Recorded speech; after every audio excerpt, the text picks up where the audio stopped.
Hi, and welcome to Three Questions with my friend Don McGee with this. She's the nutrition evangelist.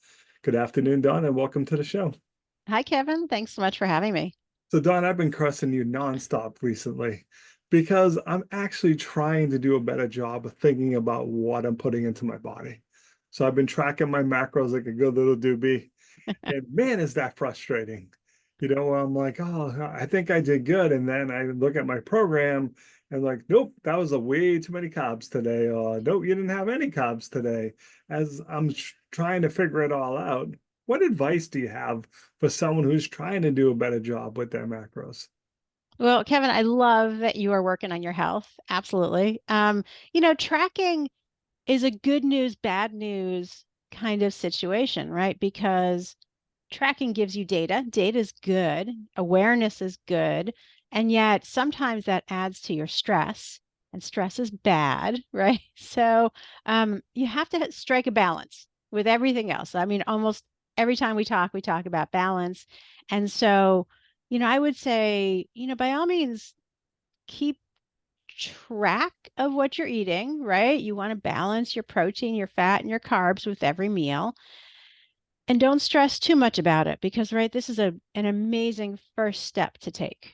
It's progress over perfection, right? So start there. Keep focus on not balancing your day necessarily, but just each meal, right? Protein, fats, and carbs throughout the day.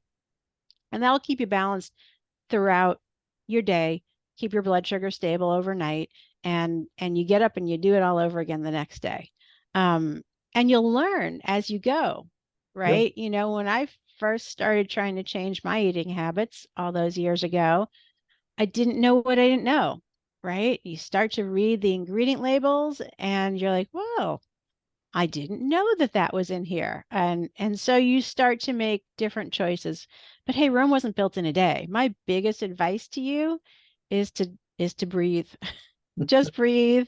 Take it one step at a time. Do a little bit. If it gets overwhelming, don't make any more changes.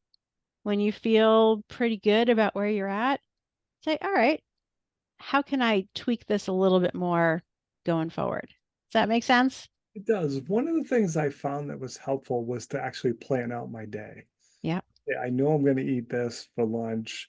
So let's start with that base and then what can I put in for dinner to try? Because I find when I just go about my day and then, at the end of the day I plug it in, I'm like, oh my, that was a lot of bad decisions today, because you knew you were going to have that for lunch and so build around it then if that's going to be your main meal, which is usually our main meal and stuff. So planning ahead can be helpful to most people. Planning is super helpful. And there's a lot of confusion out there between meal prepping and meal planning. So many people are like, no meal prepping for me, too much work. That means actually creating your meals ahead of time and having them ready. That is a lot of work. That is not something that I do. I actually don't do a ton of meal planning, but to your point, if I'm going out somewhere, I look at the menu ahead of time and I'm like, oh, this looks good. Yeah, I'm gonna have that. Is that balanced? All right, maybe I'll sub this for that, and then good to go. And then I don't have to think about it when I get to the restaurant or my whatever because I've got a plan and I can just sit and relax and enjoy all the other things without having to do all that other worrying when I'm there. Is that helpful?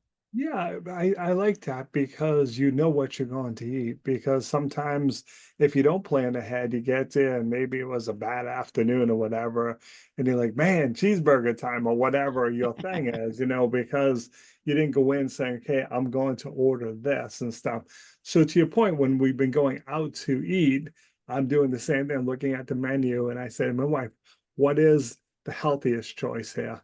And usually it's the second or third healthiest choice is where I'm going to land, but it's Fine. it's not going to, okay, that's the worst thing on the menu. Because I joke when you see those, hey, this how many calories they have. I think it's a competition to see how many you can get. That one has 1,200. That's the winner, man. That's the most calories for the dollar, So that's kind of the running joke. Like, ooh, I didn't know it was a competition. So planning ahead is a real big thing. Last thing, I want to talk about water. Yep. So I've been more cautious about how much water I've been consuming more water. And one day last week, I didn't. I woke up the next day and I felt like I got hit by a car. Yep. Whole body just ached. And I'm like, why? I'm like, oh yeah, because you drank half the water you've been drinking the last week or so. So water intake is really big. Super important. It's you probably felt like you had a hangover in a lot of ways, Yeah, my body. right? Yeah, That's because that's a similar effect to what happens, when you have too much alcohol, you are dehydrated. It's a diuretic. Your electrolytes get out of balance and you feel like junk the next day. So drink the water. And we've had some hot days. I don't know which day specifically it was, but if it was one of those extra hot days, then you're probably even more out of balance than you would be normally.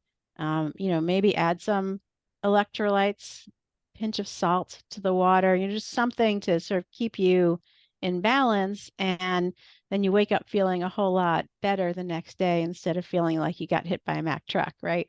I definitely did and stuff. So Dawn, if people have questions about taking the first step, what's the best way to reach out to you? Best way is to either find me on Facebook, Dawn McGee, Nutrition Evangelist, or pop by my website, dawnmcgee.guru. Dawn, I appreciate you taking a few minutes to call on the show. And as always, thanks for being my friend. Thanks, Kevin.